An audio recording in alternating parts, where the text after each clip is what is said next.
and the president's platform of uniting the country, fighting against corruption, and the agenda 4 items.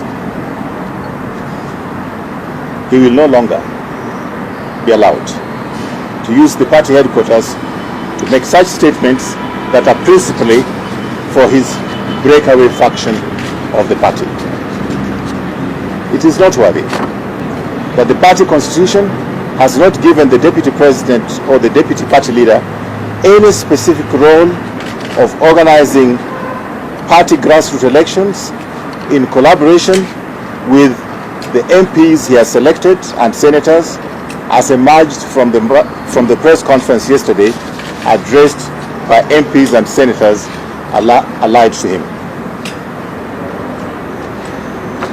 The NMC has recommended to the NEC that the DP ceases to be deputy party leader after he opened the so-called Jubilee Asili offices that is reserved for him and his allies until such a time that this development of Jubilee Asili will be discussed at the NEC. And finally, we are committed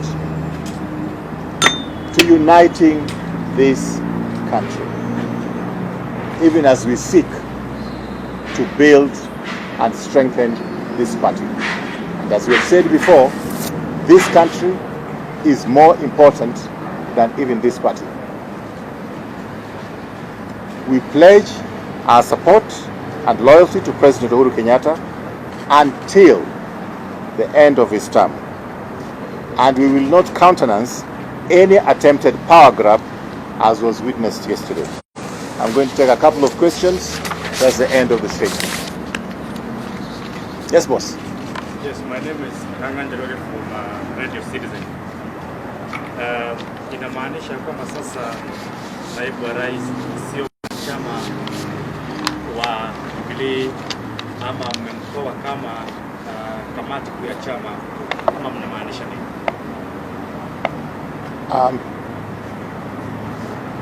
Yeye ni mwanachama wa Jubilee, lakini tumetoa pendekezo kwa NEC kwamba kuendelea kwake kama naibu wa kiongozi wa chama, na ingawa bado anaendelea kufanya yale ambayo ni kinyume ya yale ambaye kiongozi ya chama amesema, basi hiyo haiwezi kuendelea vile imekuwa ikiendelea hapa awali. Yes, my name is Kevin Oshira from ABC. How soon is NEC likely to meet to review or to consider the proposal by NMC? That is the prerogative of the president.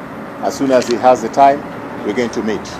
But he has told us before that we should be on notice and he can call on us anytime. Yes? Yes, sir.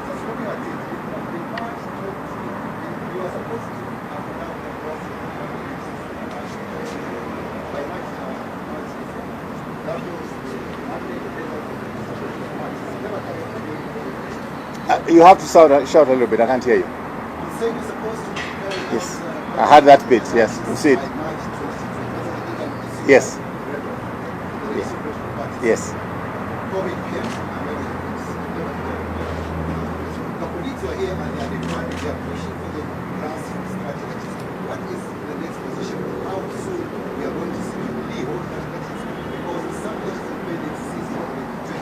Fine. First of all, let me just assure you that we just need to postpone the elections because of the COVID. The elections have to be carried out according to the law, and there are certain compliance issues that all parties, including Jubilee, has to comply with according to the registrar of political parties. We were given those conditions, and I can tell you that no single political party in the country today have been able to comply with those conditions. Those conditions are in law. If we do not comply, then the elections could be null and void, and the matter will probably end up in court. For example, just to give you one of the conditions, the membership of the party has got to be desegregated by ward. So you can't just say that you're a member of Jubilee and you have a number. You have to go back and specifically go to the ward level. So that creating fields that are demanded by the register of political parties, which is according to law, is something that we have to comply with first before we can hold elections. But there's nowhere where any faction of the party can give themselves the mandate to organize for such elections. It has to be done according to the law. Thank you. I'll take 2 more questions and then I have to move. Yes. From? Yes, sir.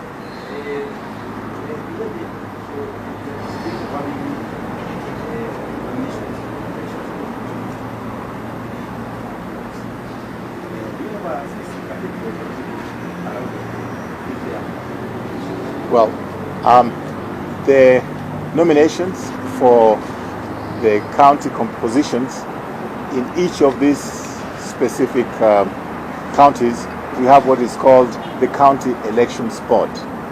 And it will not be uniform. It will be according to what the County Elections Board decide to do. If, casting votes is the best way forward, fine. Most likely they're going to have interviews and assess the capability of each candidate, and then they'll recommend to the headquarters. Yes, last. I'm Haimba from Ebro TV. Yes. Katibu, you did actually term yesterday's meeting with the DP to be somehow illegal. Are you maybe planning to institute disciplinary measures against the members of the... Well, the DP coming to the party headquarters is not illegal, all right? But to bring over 30 members of parliament allied to him generates a very explosive situation. And we have to stop another 40 members of parliament who are not allied to him. And unfortunately, as I said earlier in the press statement, some of these members of parliament have expressed themselves in very vulgar ways, in very abusive ways to the president. And we're not going to countenance that. Yes, last, please. Please allow me to ask this. I can see LMPs here. Come again? I can see Mpurapole is here. Well, I didn't know. You're just introducing him to me now. I have not looked behind. Perhaps there is an outcome of the ongoing case between him and Governor Kiriti. Well, I don't deal with cases directly myself. I know that there are some issues which was brought to my attention, but ordinarily the chairman of the party is the one who is mandated by our constitution to deal with such issues, and he would normally deal with it or take it up with the disciplinary committee. Yes. Thank you very much, sir. Who is the chair of the party? Nelson Zuya. Thank you. Thank you very much. Thanks.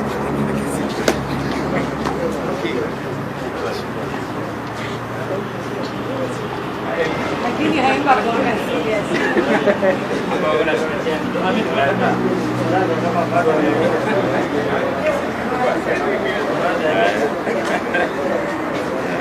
Mradi ndio chawa.